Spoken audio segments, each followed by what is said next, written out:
Buenos días. Hoy tenemos el placer de charlar y de presentarles a ustedes a Juan de Dios Martín Velasco.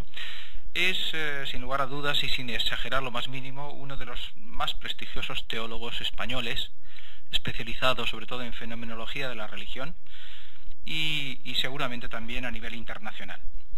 Nació en Santa Cruz del Valle en 1934, es sacerdote, se ordenó en 1956, fue rector del seminario con el cardenal Tarancón, y muchos entonces pensaron en él como el sucesor del cardenal.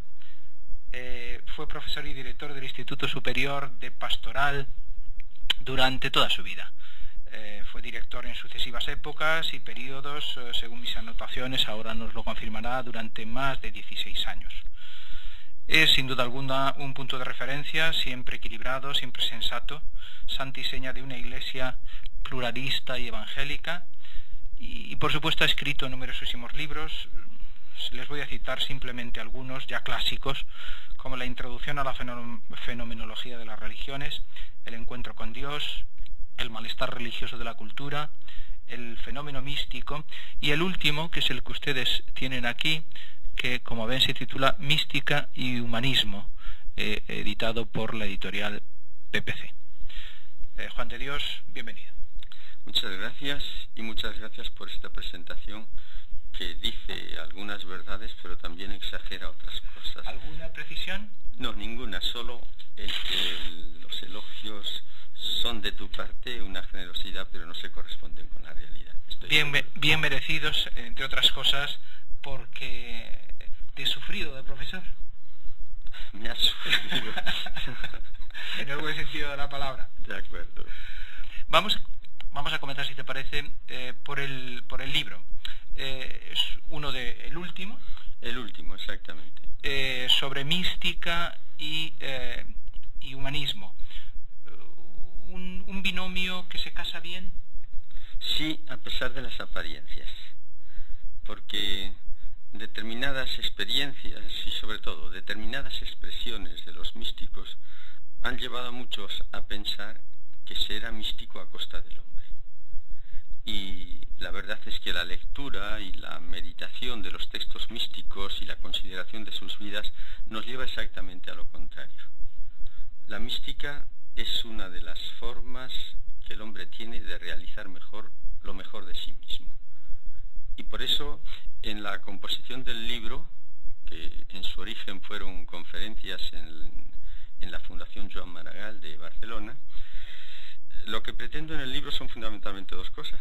Por una parte, proponer el redescubrimiento del elemento místico de las religiones como indispensable para que la religión en la actualidad tenga un futuro, pero después, y quizás sobre todo, el anotar que si es verdad que hay un cierto peligro de deshumanización en el mundo que estamos viviendo por determinados elementos de la actual cultura, la mística puede ser una barrera firme a ese proceso de deshumanización y una garantía para que la humanidad siga progresando y realizando lo mejor de sí misma. O sea que, si entiendo bien, la mística es ineludible para ser cristiano en el futuro. Lo es. Lo dijeron los mejores maestros espirituales del siglo XX, Rahner, Congar, Metz, y hoy día lo decimos todos. El cristiano de hoy, Rahner decía del mañana, pero era en los años 60, o es místico o es muy probable que no pueda ser cristiano. Hay una razón coyuntural para esto, y es que cuando se están perdiendo todos los apoyos externos de la sociedad, de la cultura, a la vivencia del cristianismo, o se es personalmente cristiano o faltos de apoyos no vamos a poder serlo. Pero yo creo que hay una razón que no es coyuntural, sino estructural. Es que las religiones, y en concreto el cristianismo, están pensadas sobre todo para ser vividas personalmente. Hay muchos elementos en una religión, pero el centro del sistema religioso es sin duda la experiencia personal del misterio, que en definitiva es lo fundamental de la mística. O sea que la tendencia parece que apunta a que seremos menos católicos, menos cristianos, menos creyentes, pero más convencidos, más personalizados. Eso pensamos muchos, parece evidente que hay un cristianismo que se está derrumbando ante nuestros ojos, que es el cristianismo masivo, el cristianismo como clave para la vivencia de lo humano en la sociedad y en la cultura, el que servía de sistema o de clave de organización de la sociedad. Ese cristianismo en Europa o no existe o está desapareciendo, pero la crisis de este cristianismo está originando el nacimiento de nuevos grupos cristianos que centran su ser cristiano no ya en la influencia sobre la sociedad, sino más bien en el desarrollo de una experiencia personal de lo divino, que por supuesto después tiene una trascendencia enorme para el conjunto de la vida humana y también para la vida en sociedad. ¿Qué te iba a decir? Pero para un cristiano medio ya le resulta difícil pensar que puede ser un buen cristiano, más difícil todavía pensar que puede ser santo, y eso de la mística suena todavía como más elevado, sí. o por eso Sandurriaga es verdad, es verdad. Hay una idea según la cual el místico sería una persona extraordinaria y la mística un fenómeno extraordinario. El estudio del hecho místico yo creo que nos lleva a otras conclusiones. La mística, que es la raíz de lo religioso, es algo a lo que están llamados todos los sujetos religiosos, y en el caso del cristianismo todos los cristianos, y es algo realizable por todos los cristianos. La mística no consiste fundamentalmente en fenómenos extraordinarios, visiones, audiciones, levitación, estigmas y cosas por el estilo que han podido darse en las experiencias de determinados sujetos místicos. Pero la mística, la raíz, lo fundamental de la mística no está ahí. Es sencillamente la experiencia personal de la fe. Allí donde comienza a haber cristianismo personalizado, es decir, vivido personalmente por los sujetos, allí tenemos ya las raíces y los primeros pasos de lo místico. Yo he escrito, y creo que es perfectamente defendible, que hay más distancia entre un cristiano por tradición, solo por tradición y por costumbre, y alguien que da los primeros pasos en la personalización del cristianismo, que entre este y el místico más elevado. Pero entonces también hay místicos más elevados. Sí, es verdad. Hay místicos que han desarrollado la experiencia de la fe, sobre todo a través del ejercicio de la oración, llegando a sus últimos grados, la contemplación, que realmente son personas que pueden decir de sí lo que decía San Pablo con toda verdad, que en esto sin duda era uno de los primeros místicos. Vivo yo, pero no yo, es Cristo quien vive en mí. Y lo dice porque efectivamente no solo lo siente, sino lo realiza así. O lo que decía Santa Teresa, ¿no? Vivo sin vivir en mí. Sí, y tantísimos otros testimonios que tenemos realmente en todos los místicos. Si hubiese que hacer un ranking de místicos, tú como eres de Ávila seguramente te decantarías por... No, yo creo que yo no haría nunca un ranking de místicos, como no me gusta hacer un ranking de religiones. No, quizá se pueda hacer desde el punto de vista de Dios, pero ¿quién puede situarse en ese punto de vista más que Dios mismo? Nosotros lo que vemos son figuras muy variadas de místicos, cada una de los cuales tiene sus rasgos característicos y, por tanto, sus valores y a veces sus lados menos favorables. Y en la historia del cristianismo ha habido figuras muy diferentes de místicos.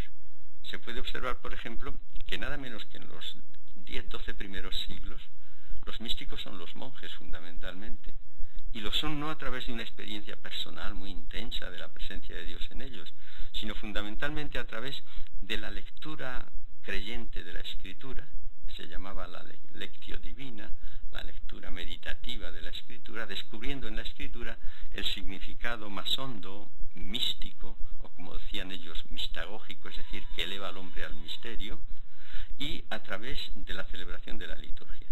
Los grandes místicos de los 10-12 primeros siglos no padecieron, no tuvieron este tipo de experiencias que luego han caracterizado, por ejemplo, a los místicos españoles del siglo XVI. ¿A qué experiencias te refieres? ¿A las más novedosas? A las experiencias de, por ejemplo, unión íntima, estrecha con la divinidad, vivida experiencialmente por el sujeto y que se traduce, por tanto, en determinados estados psíquicos por parte de los sujetos. Eso se ha dado en algunos místicos, pero hay muchos místicos en los que eso no se ha producido y que no por eso son menos místicos. ¿Los éxtasis y esos tipos de fenómenos son reales o son producto de la imaginación, como dicen algunos? Incluso se habla en Santa Teresa de posibles enfermedades, digamos, que le llamaban... Que los éxtasis son reales es un hecho, porque efectivamente los sujetos de alguna manera experimentan una especie de salida de sí y de inactividad de los sentidos, incluso en algunos momentos inactividad de las potencias del alma, del pensamiento, de la voluntad del sujeto, o mejor, la voluntad, como dicen los místicos, sigue amando cuando el pensamiento ha dejado de pensar, sigue viviendo la unión con Dios cuando el pensamiento ha dejado de actuar. Eso se da. ¿A qué se debe? Yo creo que la explicación más sencilla es que determinadas experiencias muy intensas producen unas emociones extraordinariamente vivas que repercuten en el psiquismo de las personas e incluso en su base corporal. Y esa repercusión en la base corporal y en el psiquismo es lo que se traduce en fenómenos extraordinarios. Que en un místico con un psiquismo más o menos perturbado se muestren las señales de esa perturbación en sus vivencias místicas es lo más natural, porque el místico es místico tal y como es. Y si tiene alguna perturbación psíquica, esa se traduce en sus experiencias místicas. Pero eso no quiere decir que las experiencias místicas sean el producto de su perturbación, sino que el sujeto vive con todo lo que es y de acuerdo con todas sus modalidades, y eso se refleja en la experiencia mística. ¿Ha habido engaños en ese campo? Es posible que en todos estos casos llamados extraordinarios, en estos hechos psicofísicos que acompañan a algunos místicos, es posible que se hayan dado algunos fraudes. Pero yo creo que lo de los fraudes es un número insignificante en comparación con las vivencias auténticas de verdadera fe, ejercicio de la esperanza y del amor que han producido los místicos. Los místicos, por otra parte, cuando se preocupan de lo que pudiéramos llamar la autenticidad de lo que están viviendo, es curioso que nunca recurren a los fenómenos extraordinarios como garantía de lo que viven. Al contrario, prestan poca atención, a veces incluso lamentan el pasar por esos estados. Santa Teresa pedía a Dios que por lo menos si le iban a venir estados de este estilo no fueran en público, no lo vieran los demás. Y lo que siempre aducen como criterio de autenticidad para lo que están viviendo es los frutos que sus experiencias producen. Y cuando piensan en los frutos, piensan sobre todo en virtudes, obras, como decía Santa Teresa a sus hermanas, que no hermanas, obras quiere el Señor, y en esas obras el amor al prójimo. Así, literalmente. Tienen garantías de que lo que están viviendo es auténticamente experiencia de Dios y del Dios cristiano, cuando en su vida se refleja esto en un servicio y en un amor a los demás. Este debería ser, a tu juicio, el leitmotiv principal de la institución de la Iglesia Católica en España en estos momentos. Ahí deberíamos... Yo creo que no solo la Iglesia Católica, sino la Iglesia en general, pero más especialmente la Iglesia en Europa, hoy día tiene una crisis en algunos aspectos tan profunda que ya no se responde sencillamente con arreglos superficiales, con reformas relativas a las mediaciones de la religión. Como decía Metz, a la crisis de Dios se responde con la pasión de Dios. O el runner que citábamos antes, o somos místicos o no vamos a poder seguir siendo cristianos. En ese sentido yo creo que la mayor parte de los episcopados lo han descubierto y lo han proclamado. Yo recuerdo todavía la hermosa carta de los obispos franceses, Proponer la fe en la sociedad actual, en la última parte en la que respondían a una situación descrita de una manera muy realista, era volvamos a las fuentes de la fe. Y de volver a las fuentes de la fe era volver a la experiencia de la fe, a la que estamos llamados todos los creyentes. También los obispos españoles escribieron un hermoso documento que se llamaba Testigos del Dios vivo. Y el centro de ese documento era precisamente ser creyentes para poder ser testigos. estamos hablando de documentos de hace por lo menos 10, 15 años. Sí, el de los obispos franceses, si no recuerdo mal, es del 97 o el 98 aproximadamente. El de los obispos españoles es anterior, es del final de los 80, si no recuerdo mal. Antes se produjo incluso aquel eslogan de Francia, país de misión. ¿Qué se ha hecho desde entonces? Porque sí, el análisis parece que se lleva haciendo desde hace bastantes años. Mucho tiempo, sí. Y la situación no parece mejorar o parece empeorar. ¿No se toman medidas, no se ponen remedios? Hay un hecho que a mí me resulta sumamente ilustrador, y es que la Iglesia percibe el alejamiento de las masas europeas de la Iglesia muy pronto. Y ya en los años 20 propone la primera respuesta, que es la acción católica. En la acción católica, los obispos convocan a los laicos al apostolado jerárquico, como se decía entonces. Después vienen los nuevos movimientos apostólicos, Hoc y el resto de los movimientos juveniles y no juveniles, de grupos que tratan de evangelizar en el medio en el que viven. Después, lo que acabas de citar, la toma de conciencia tanto en Alemania como en Francia de que Europa se está convirtiendo en país de misión, y reacciones tan importantes como, por ejemplo, la misión de Francia, del cardenal Suard, la misión de París, los sacerdotes obreros. El Vaticano II asume en buena parte toda esta renovación misionera de la Iglesia, pero parece como si el resultado no fuera muy positivo cuando, muy pronto después del concilio, en el año 74, Pablo VI todavía convoca un sínodo sobre la evangelización de los pueblos. Tras el sínodo escribe un precioso documento, Evangelii Nunciandi, y parece que tampoco eso da el resultado apetecido, y Juan Pablo II tiene que convertir en el lema de su pontificado y se podría decir que el núcleo de toda su estrategia pastoral, la nueva evangelización. Pero ¿qué ha sucedido después de todo eso? Yo creo que todos los analistas sinceros constatan que el resultado ha sido mínimo. Y no es porque pensemos cuántos se han convertido o han dejado de convertirse, sino sobre todo por esto. Porque lo que se pretendía con todos estos movimientos era poner a la Iglesia en estado de misión. Y eso es lo que no se ha conseguido. Lo recordaba, por ejemplo, Fernando Sebastián hace solo 3 años en el Congreso de Apostolado Seglar. Seguimos haciendo lo que hemos hecho siempre. La Iglesia presta servicios religiosos a los que acuden a ella, pero la Iglesia no se ha puesto en estado de misión. Nuestras comunidades hacen lo que han hecho siempre, aproximadamente, poco más o menos, y no están realmente conscientes de que pertenece a la identidad del ser cristiano la misión cristiana, y que si no se realiza la misión, no se está siendo del todo cristiano. ¿Qué significa en concreto? ¿Qué significaría hoy en concreto que la Iglesia se pusiese en estado de misión? Significaría, primero, la renovación del ser creyente. Cuando uno considera las imágenes que el Evangelio utiliza de la pertenencia al reino, se encuentra ahí con que en él se dice exactamente: sois luz, sois sal. No se trata de acciones, se trata de la transformación del ser que se produce cuando el sujeto es verdaderamente creyente. Y cuando se es verdaderamente creyente, incluso sin campañas, sin acciones expresas, sin cruzadas de ningún estilo, las comunidades creyentes se convierten en comunidades que irradian el cristianismo que viven sus miembros.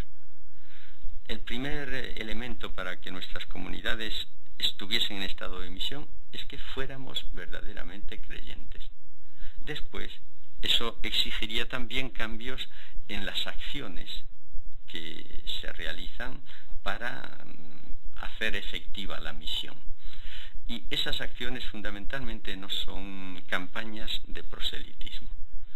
Es que las propias instituciones de nuestra Iglesia se hagan transparentes a la vida creyente de sus miembros, y que por tanto el solo hecho de hacerse presentes en la sociedad haga a la sociedad preguntarse por las razones de una vida como la que llevan los cristianos, y les lleve por tanto a interesarse por esa vida, y en algunos casos, como sucedió en los 3 primeros siglos de la Iglesia, a agregarse a la comunidad cristiana. Mirad cómo se llaman, como ejemplo de... Por ejemplo, exactamente, sí, exactamente.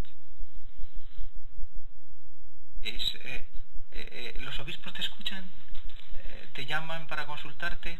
¿Leen tus libros? Yo, desde luego, acudo a muchas diócesis.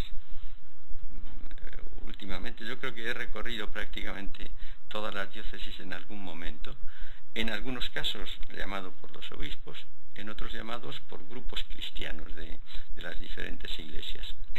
Y la verdad es que mi forma de expresarme con las comunidades cristianas, comenzando por aquella en la que vivo, la comunidad de San Pablo, es esta y no es ninguna otra, que además no tiene nada de revolucionario, nada de crítico. Yo en otros momentos fui más o ejercí más la crítica frente a la institución, justamente cuando estaba más metido en la institución, por razones de mis servicios a la Iglesia. Ahora insisto mucho menos en eso, porque me parece que la raíz de la respuesta no está en reformas institucionales, aunque éstas sean indispensables, que lo son. Creo que sin la conversión interior, sin el cultivo de la identidad cristiana, de la experiencia de la fe, todas las reformas institucionales van a ser inoperantes. O sea, que no crees en que la Iglesia se pueda reformar y hacerse en este momento, por ejemplo, más pluralista, más abierta, más conectada con la realidad. Sí, yo creo que puede y debe hacerlo, desde luego. Y yo siempre sostengo que junto a la conversión personal, que lleva a los creyentes a serlo de verdad, es indispensable una reconversión de las estructuras. Y esa reconversión de las estructuras exigiría, yo creo, cambios importantes en elementos que son perfectamente reformables, porque son elementos que dependen de las circunstancias históricas y que se han configurado de una manera debido a determinadas circunstancias históricas y culturales. Cambian esas circunstancias y es normal que cambien determinados aspectos de la institución de la Iglesia.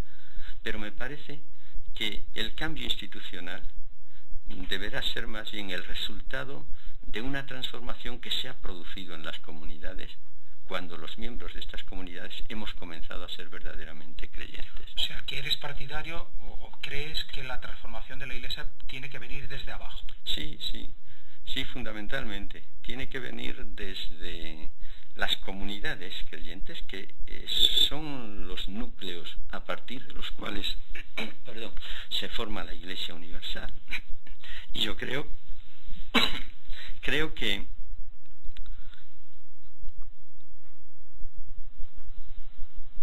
es la transformación interna de las vidas de los sujetos que formamos estas comunidades la que llevará a una transformación más honda y también más eficaz de la Iglesia en su conjunto. Insisto, sin en absoluto descuidar la necesaria reforma institucional, que también es precisa. ¿Cuál es la causa principal de la mala imagen que transmite la institución en España en estos momentos? A mí es un problema que me preocupa porque, así como en otros aspectos de la crisis religiosa, la Iglesia española no está peor que las demás iglesias. Pienso en la práctica, en las creencias. Los índices incluso son un poco mejores en esos aspectos que en otras iglesias europeas. En lo que se refiere a la estima que suscita la Iglesia española está notablemente peor que otras iglesias en Europa.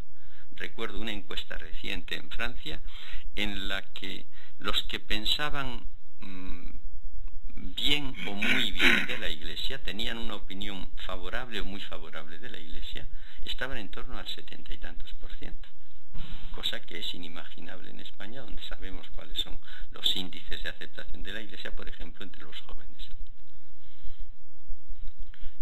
¿Y la causa? La causa. ¿O las causas? Sí, probablemente sean muchas.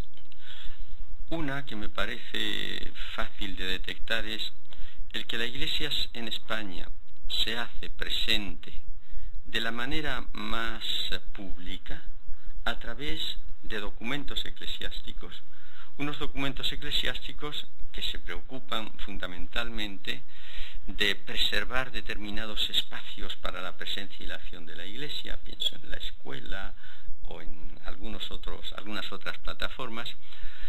Se preocupa también mucho de referirse a las leyes que ponen en peligro determinados aspectos de lo que es la moral cristiana, sobre todo en el terreno de lo personal, de lo familiar, de lo sexual, y en cambio tiene menos visibilidad lo que es la vida de los cristianos. La vida de los cristianos, por ejemplo, en el terreno de la acción social. Cáritas es una institución muy bien apreciada, muy valorada en la actualidad.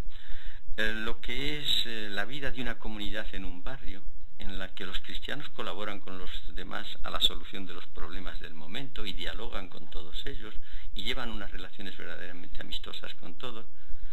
El peso de las intervenciones oficiales hace que tenga menos importancia lo que es la presencia más creíble, más valiosa de la Iglesia en el terreno de lo cercano.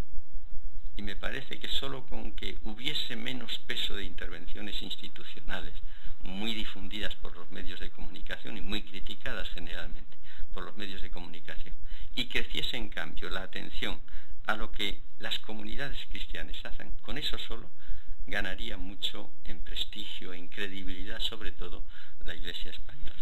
Luego, la campaña, ¿estarás de acuerdo en la campaña lanzada precisamente para eso, para dar a conocer la vertiente social, caritativa? Bueno, pues no me parece mal, pero me parece que sería más oportuno que se dejase mayor libertad para que las comunidades vayan haciéndose presentes en su variedad, porque somos de estilos diferentes, y que el foco de la atención de la jerarquía se dirigiese más hacia ahí que hacia esas otras intervenciones.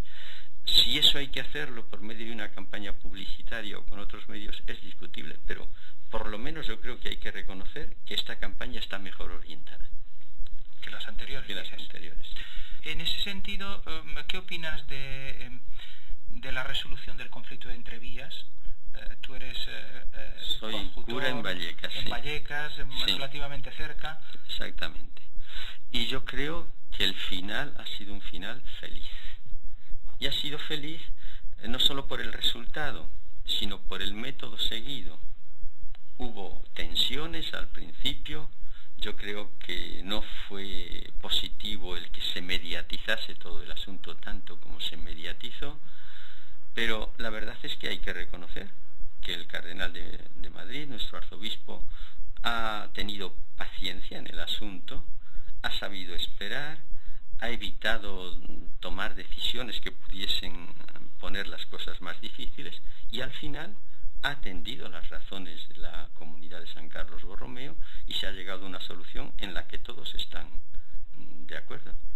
Me parece que casi se puede decir que es la forma de resolver el problema, es de alguna manera un modelo de lo que podrían ser la resolución de conflictos en la Iglesia. Un modelo de cara a otros eventuales conflictos en otros sitios, además claro, con el eco que tiene el que lo haga precisamente el cardenal de Madrid. Exactamente, sí. Que es toda una figura en la Iglesia española. ¿Está excesivamente marcada la Iglesia española precisamente por las personalidades de dos cardenales que son muy mediáticos, que salen mucho, como es el cardenal Rouco y el cardenal Cañizares? Ya decía antes que a mí me parece que hay una presencia excesiva de la jerarquía de la Iglesia y de sus tomas de postura, del conjunto de la jerarquía española. Pero creo también que es de justicia observar que tienen una mayor presencia en los medios los dos cardenales que has citado que el presidente de la Conferencia Episcopal, y en realidad el que coordina y preside la acción de la Iglesia en España hoy día es el presidente de la Conferencia, no son los cardenales de Madrid y Toledo. En ese sentido yo creo que sí sería positivo que volviese el conjunto de los obispos a hacerse presente, y hacerse presente a través de quien es su cabeza visible, primus inter pares, por supuesto, que se hiciese visible el conjunto de los obispos tomando la voz principal el presidente de la Conferencia, que no que tomen la iniciativa y aparezcan con tanta frecuencia y con expresiones a veces tan contundentes determinadas otras personalidades, por muy respetables que naturalmente sean. Al cardenal Rouco lo has conocido perfectamente, y el cardenal Cañizares ha sido compañero tuyo durante muchísimos años. Mucho en el tiempo, Instituto de Pastoral, ¿verdad? Sí, sí, efectivamente. fue, si no recuerdo mal, alumno,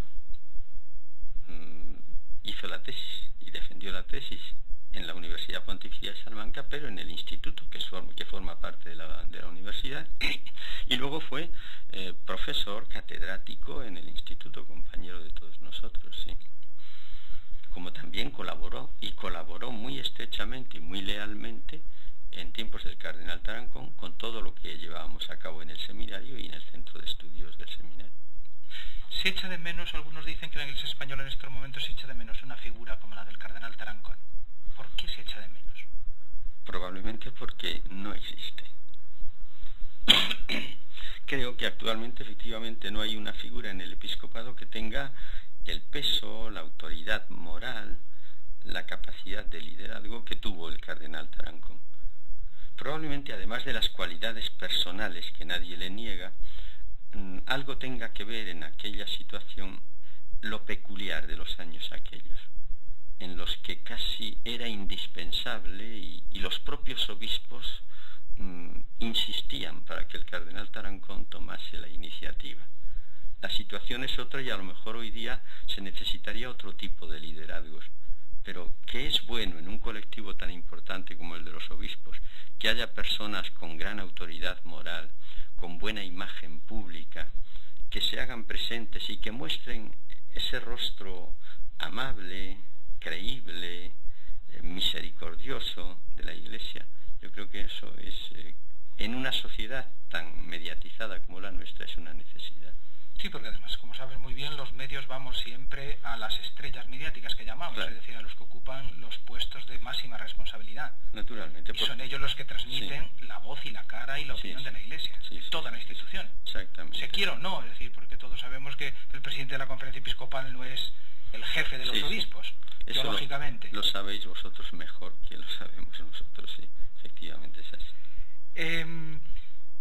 Está ¿qué está pasando para que en la Iglesia española en estos momentos esté pasando Monseñor Blázquez por ser la izquierda de la Iglesia, hablando de sensibilidades y muy entre comillas, o porque se esté presionando tan a fondo a la FERE, a la Federación de Religiosos de la Enseñanza? Es que no hay pluralismo, no cabe un sano pluralismo. A mí es una de las cosas que más me extrañan. En la Iglesia hay infinidad de congregaciones religiosas, movimientos, grupos, congregaciones, sí.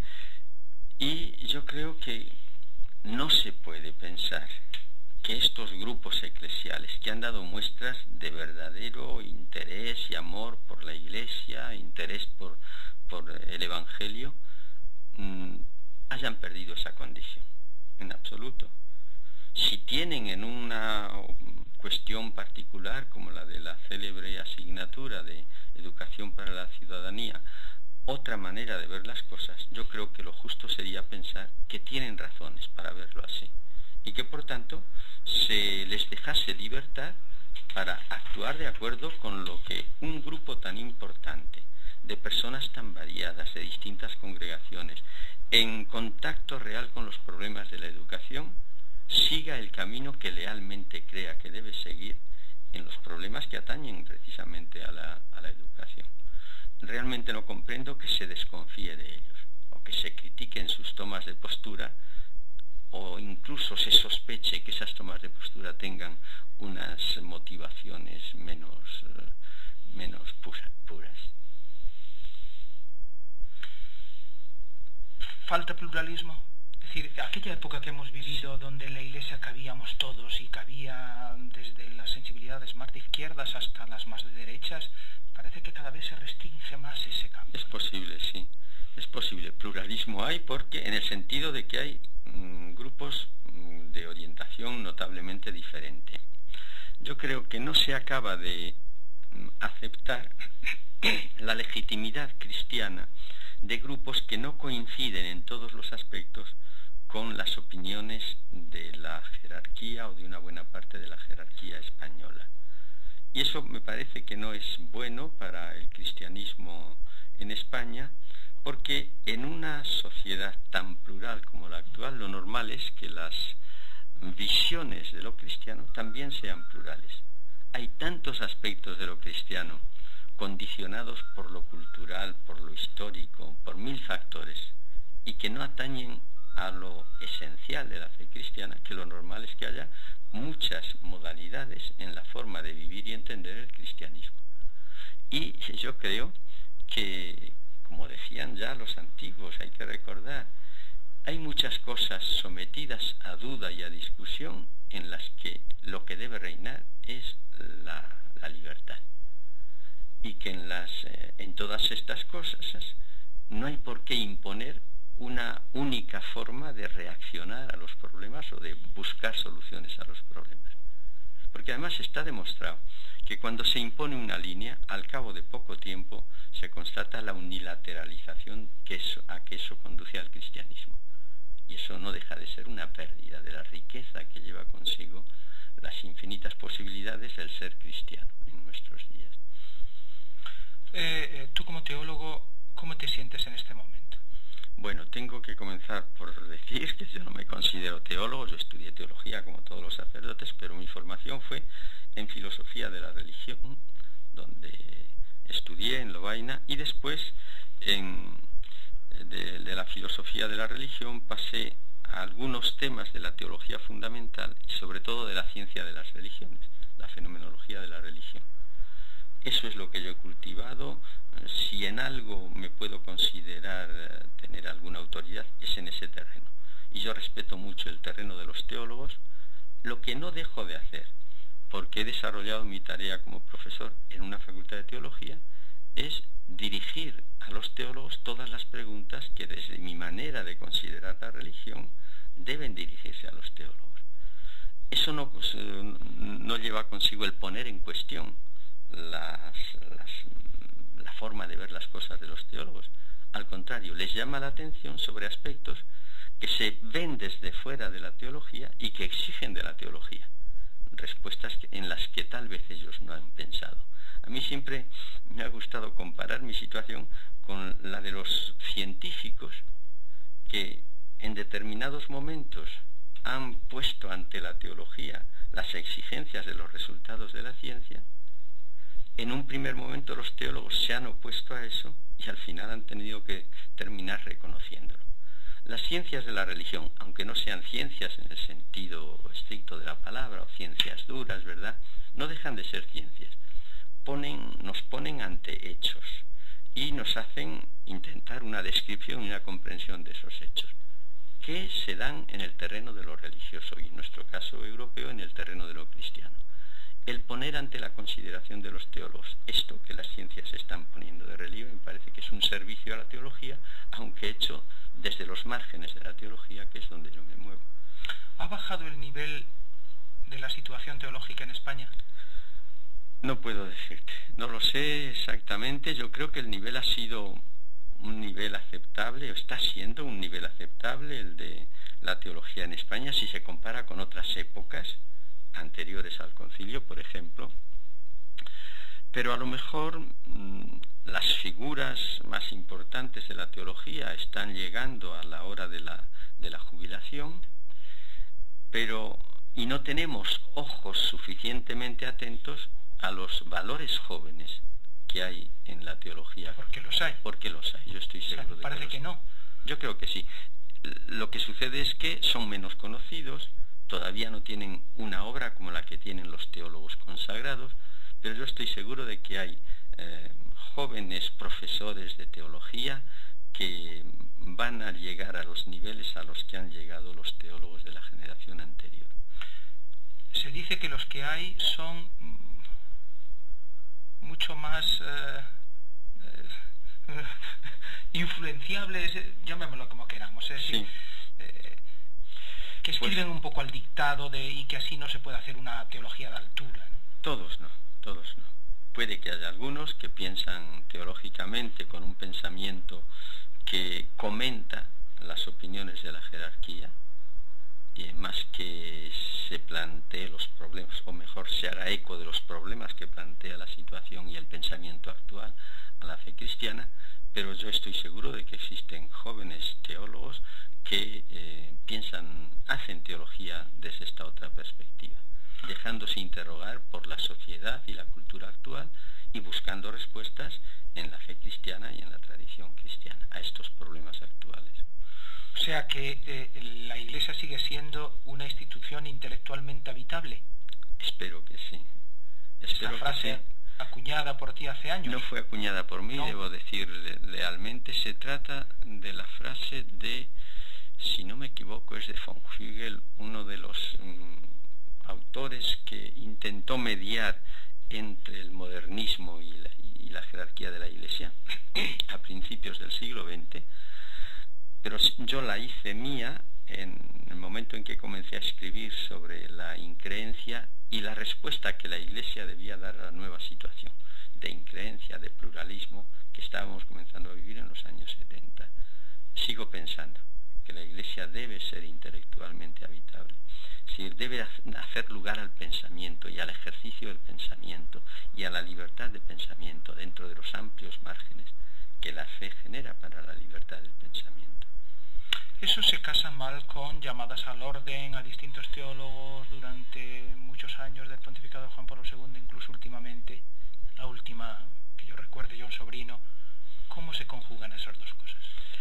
Pues yo creo que eso hay que reconocer que la jerarquía y en concreto la congregación de la doctrina de la fe tiene una tarea que hacer en la, por decirlo así, vigilancia de lo que se escribe para que lo que se escribe no rompa con lo que es la tradición cristiana. Pero yo creo que esa tarea de vigilancia, quizá valdría mejor decir de acompañamiento del pensamiento teológico que se está gestando, podría hacerse sin, primero, acusar algunas veces sin suficiente fundamento de desviarse de la fe a los teólogos que piensan de una determinada manera en algunos momentos y que buscan soluciones a problemas reales para los que no hay todavía soluciones hechas. Podría hacerse de otra forma, en un diálogo constante con los teólogos y sobre todo con aquellos que presentan algún problema. Y además estimo, y yo creo que esto es una cosa que sería más eficaz todavía, que habría que dejar un amplio margen para que los propios teólogos discutieran los problemas teológicos, porque ellos mismos son capaces de ir contrastando sus tomas de postura, sus puntos de vista y ayudándose los unos a los otros a responder cada vez mejor a las tareas propias de los teólogos. Ese margen de discusión teológica yo creo que sería indispensable y probablemente sería mucho más eficaz que la toma de decisiones más o menos condenatorias o que ponen a un teólogo ante la Iglesia como alguien del que la Iglesia no podría o no debería fiarse. Y recelan, y algunos me consta que se sienten vigilados y que se autocensuran incluso. Es posible, es posible. Y yo creo que eso no es positivo porque el pensamiento exige libertad, sin libertad no crece el pensamiento. Ahora hay que añadir también sin diálogo. Y yo creo que quizá los teólogos o los que pensamos los temas religiosos no estemos desarrollando suficientemente el diálogo entre nosotros mismos. Yo no veo en las revistas de teología españolas verdaderas discusiones entre los teólogos de los problemas importantes. Y me parece que eso es una pobreza que a lo mejor explica el que después, cuando uno hace un camino solitariamente, pues de vez en cuando no dé tan fácilmente con las respuestas adecuadas como daría si el pensamiento teológico se desarrollase en un clima y en el desarrollo de un diálogo efectivo. Quizás porque no se atreven a hacerlo o porque no quieren, no les dejan. No sé, cauces hay, pero no se utilizan, porque durante algún tiempo hubo reuniones conjuntas de obispos y teólogos. Yo asistí a alguna, pero me parece que es un cauce que o se ha cerrado o al menos ahora no se utiliza como se utilizó en otros momentos.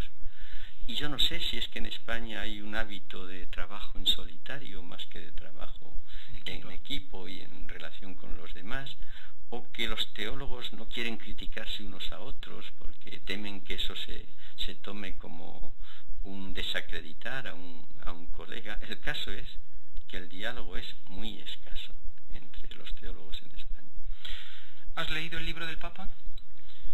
Tengo que reconocer que todavía no, aunque está entre mis lecturas próximas. Todavía no, sencillamente porque en los últimos 2 meses he estado casi permanentemente de viaje y quiero leerlo con la suficiente calma. No tengo ningún prejuicio contra él, estoy deseando tener la ocasión de leerlo y lo leeré con mucho gusto. ¿En qué proyecto estás ahora en este momento? En este momento... ¿Se puede decir? Sí, cómo no. En este terreno no hay patentes cuya originalidad preservar. Estoy ahora realizando tareas inmediatas que me han venido encima, pues seguramente porque he sido demasiado débil a la hora en que me las pedía. Y quisiera poder terminar, no tardando mucho, un texto sobre las mediaciones de la religión.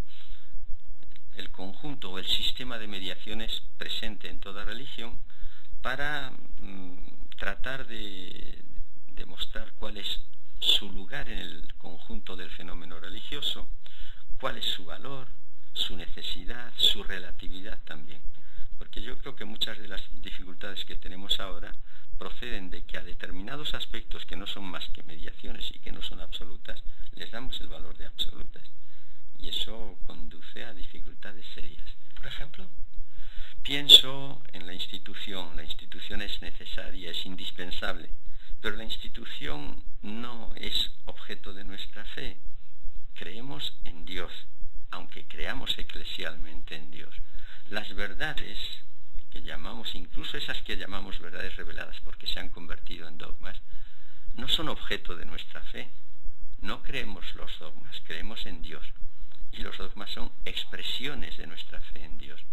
Hay toda una tarea de discernimiento que hacer ahí desde la fenomenología de la religión, sin entrar en la teología, que me parece que podría ser útil para los teólogos y para los cristianos.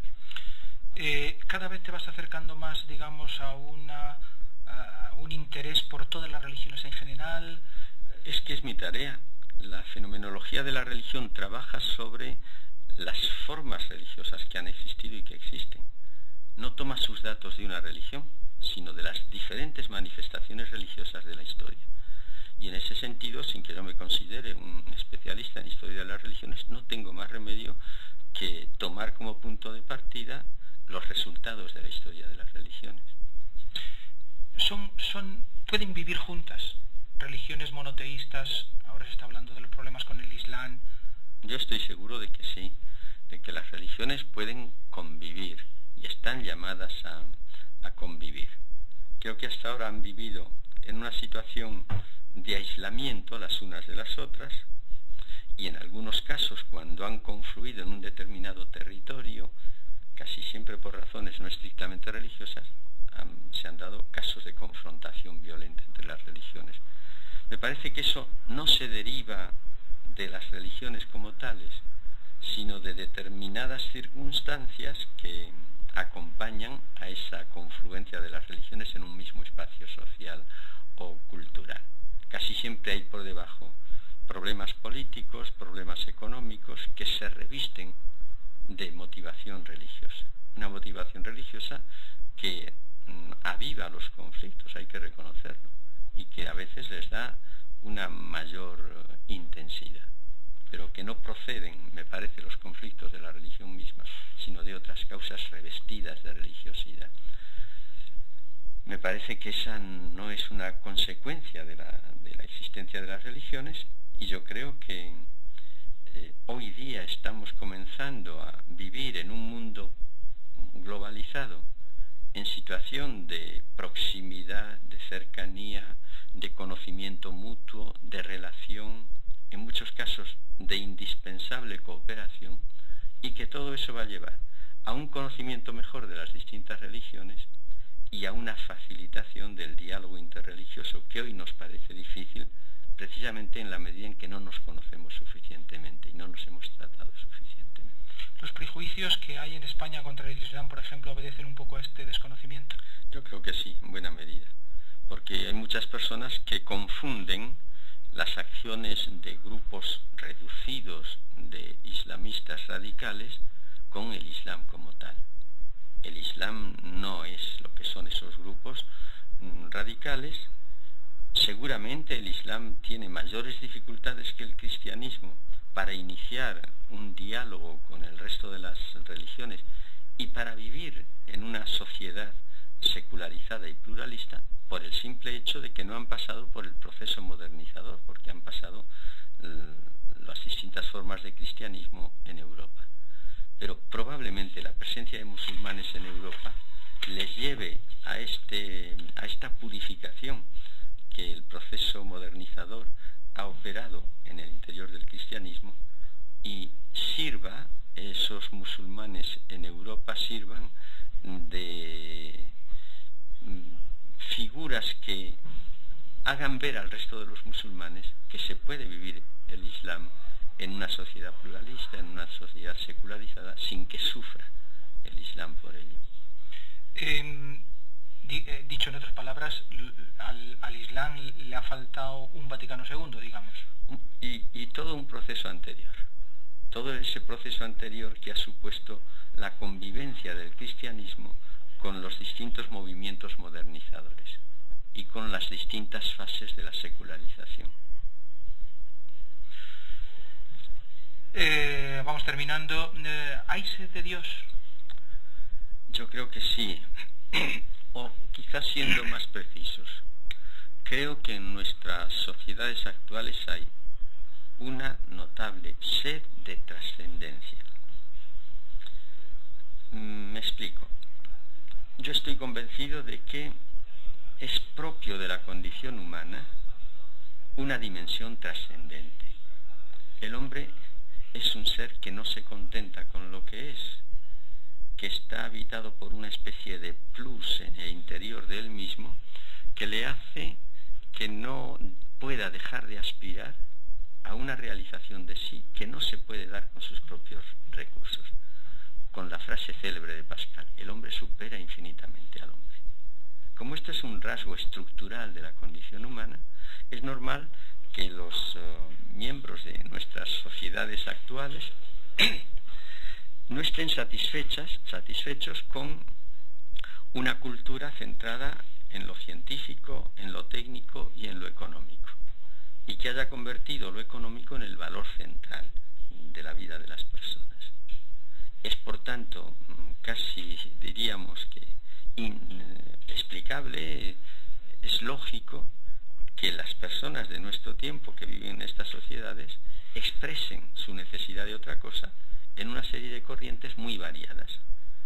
Están los nuevos movimientos religiosos, por ejemplo, que son una expresión de esta sed de otra cosa, pero están también eso que comenzamos a llamar las nuevas búsquedas espirituales.